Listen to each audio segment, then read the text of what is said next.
Hello everyone, मैं आपका अपना दोस्त धर्मेंद्र कुमावत। एक दिन एक चुनौतीपूर्ण प्रश्न सीरीज अपन डिस्कस कर रहे हैं, जिसमें क्वेश्चन विद कॉन्सेप्ट भी यहाँ पर डिस्कस किया जा रहा है। जो भी अच्छा क्वेश्चन है उसको यहाँ पर डिस्कस कर रहे हैं। ऐसा नहीं कि कोई भी क्वेश्चन उठा लिया और यहाँ पर आगे टाइम पास करने के लिए, टाइम वेस्ट करने के लिए, ऐसा नहीं है।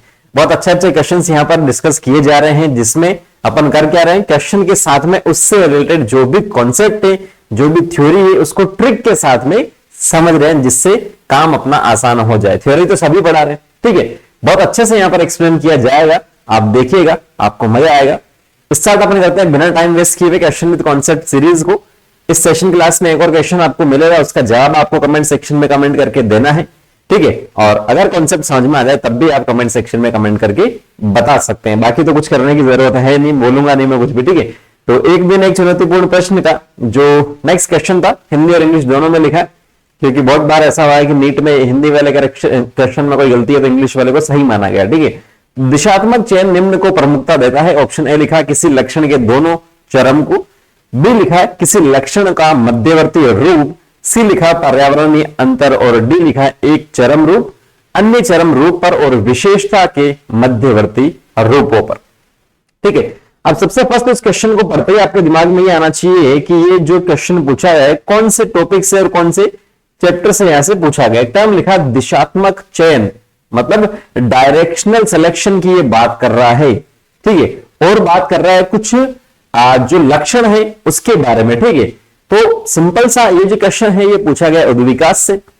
उद्विकास में भी प्राकृतिक चयन एक टॉपिक आता है, नेचुरल सिलेक्शन जिसे अपन कहते हैं, वहां से ये क्वेश्चन उठाया गया। बहुत अच्छा क्वेश्चन है, ठीक है। तो नेचुरल सिलेक्शन की बात करते हैं सिंपल सी, तो समझ में आता है प्राकृतिक वर्ण या प्राकृतिक चयन जिसे अपन कहते हैं। सिंपल सा टर्म है कि नेचर उसी को सेलेक्ट करती है, उसी का चयन करती है जो उसके लायक है, ठीक है। अगर मैं नेचर के लायक नहीं हूं तो वो मुझे सेलेक्ट नहीं करेगी, और कुछ वर्षों में जो होमो सेपियंस है वो यहां से खत्म हो जाएंगे। अपन का चयन किया है, इसीलिए अपन है यहाँ पर।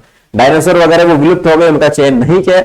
उसके अलावा बहुत सारे स्पीशीज है, बहुत सारे ऑर्गेनिज्म जिनका चयन नहीं किया गया, वो खत्म हो चुके, जिसके बारे में अपन अनभिज्ञ, अपन को पता भी नहीं है, ठीक है। तो नेचर उसी को सेलेक्ट करती है जो उसके लायक है, ठीक है।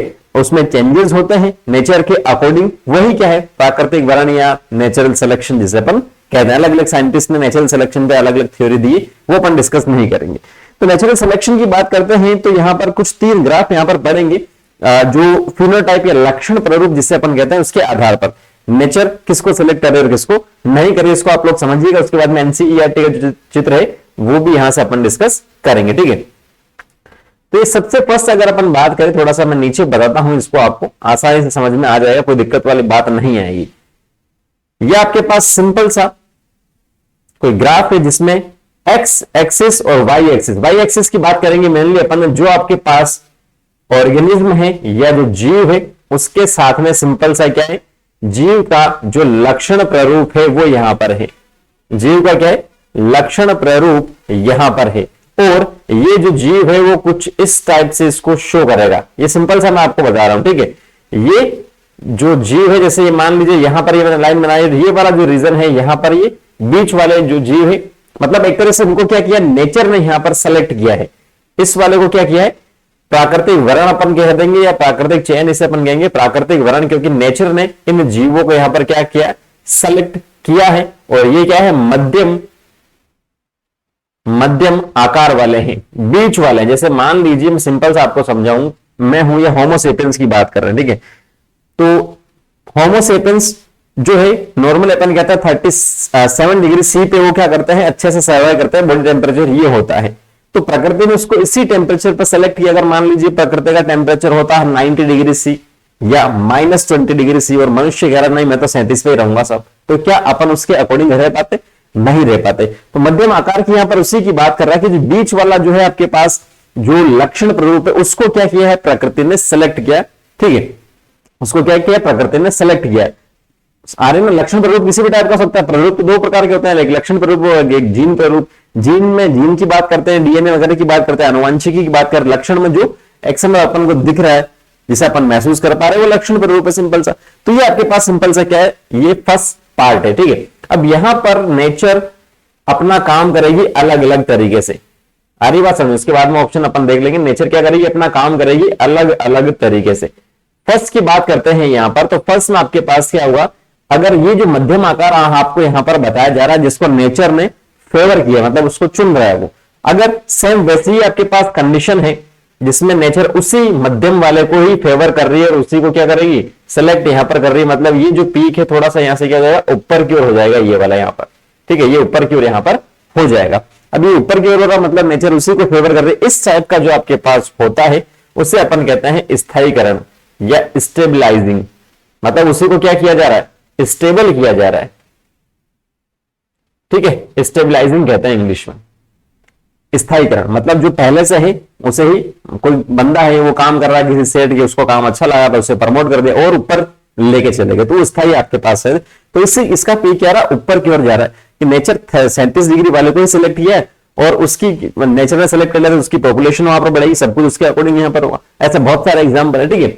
दूसरे की बात करेंगे तो दूसरे में क्या होगा, नेचर जो है ये जो पीक था जो मध्यम आकार वाला यहां पर था, ये पहले मध्यम आकार वाला कुछ इस टाइप से था ये वाला, तो अब ये क्या करेगा, इसको किसी एक डायरेक्शन में यहां पर क्या करेगा, जैसे पहले ये था, अब इसका मैं अगर कलर चेंज करके आपको बताऊं सिंपल सा, तो अब ये मान लीजिए इस दिशा में, अभी टेम्परेचर जो था ये 0 था, ये 37 डिग्री था, केवल इसी से एक एग्जांपल से मैं आपको समझा रहा हूं, ठीक है, 50 था, ठीक है, अभी 37 पर ये है, आराम से सर्वाइव करा, लेकिन अब जो टेम्परेचर है वो आपके पास क्या हो चुका, 40 हो चुका है, 45 हो चुका, ठीक है, 40 हो चुका और 45 हो चुका, उसको मुझे सर्वाइव करना तो मुझे इसके अकॉर्डिंग चेंज करना पड़ेगा।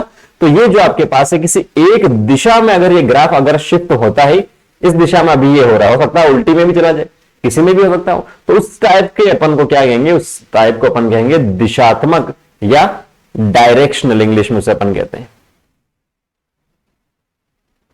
आदि बात समझ में, दिशात्मक या डायरेक्शनल उसे अपन कहेंगे, एक दिशा में जो अपना पीक था, जो जिसे सपोर्ट कर रहा था नेचर या जो लक्षण प्रयोग था, उसको एक दिशा में, स्पेसिफिक दिशा में 37 से 40 हो गया, ये समझाने के लिए बता रहा हूं आपको। ऐसे बहुत सारे हो सकता है एग्जाम्पल, ठीक है, या उल्टी दिशा में भी हो सकता है, ठीक है। तो जो जीव है उसके अकॉर्डिंग चेंजेस होंगे, तो उसे अपन कहेंगे दिशात्मक या डायरेक्शनल। और सबसे लास्ट में आपके पास जो आता है वो कुछ इस साइड से आएगा कि यहां पर ये जो मीन वाला था, ये वाला था, ये या तो इस डायरेक्शन में और इस डायरेक्शन में, दोनों में जा सकता है, ठीक, मतलब जैसे 100 ऑर्गेनिज्म थे, अब नेचर ने क्या किया, 100 मनुष्य थे, 37 में सर्वाइव कर रहे थे, नेचर ने क्या किया कि टेम्परेचर जो आपके पास है वो दो कंडीशन में, उसको किसी भी रीजन से, एक रीजन से दूसरे में चले गए जी या कुछ भी हुआ वहां पर, तो आधे तो चले गए 40 की ओर, आधे चले गए 30 की ओर, तो दो दिशा में वो क्या हो गए, बट गए, ठीक है। तो उस साइड को अपन यहां पर क्या कहेंगे, डिस्ट्रप्टिव कहेंगे। तो एक पीक ये हो गया और दूसरा ये आपके पास हो गया, आधे इधर चले गए और आधे क्या हो गए, इधर यहां पर चले गए, इसे अपन कहेंगे डिस्ट्रप्टिव। क्या कहेंगे, डिस्ट्रप्टिव, इसे यहां पर सिंपल सा कहेंगे, ठीक है। तो जो आपके स्टेबलाइजिंग की जो अपन सिंपल सी बात करें तो इसके अंदर क्या हुआ, जो भी ऑर्गेनिज्म है वो आपके पास जो मीन या मध्यम कैरेक्टर है उसको यहां पर क्या करेगा, एक्वायर करेगा, सिंपल सा लेगा। उसके बाद में सिंपल सा जो डायरेक्शनल आपको यहां से बताया जा रहा था क्या होगा, जो भी आपके पास मीन है जो मध्यम वाला है उसको छोड़ करके क्या करेगा, दूसरे जो लक्षण प्रयोग है उसको यहां पर लेगा। और डिस्ट्रप्टिव की जो यहां पर अपन बात कर रहे हैं वो इस मध्यम को छोड़कर इसके चारों तरफ वाले जो है ना, जैसे 37 डिग्री था, 37 के चारों तरफ जो होगा आपके पास, उस वाले को टेम्परेचर को वो क्या करेंगे, यहां पर ले लेंगे। तो इस मध्यम वाले को छोड़कर उसके चारों तरफ वाले जो दो एंड है वहां पर जाएगा, उसे अपन क्या कहेंगे, डिस्ट्रप्टिव यहां पर कहेंगे। और यही आपको इस इमेज में बता रखा।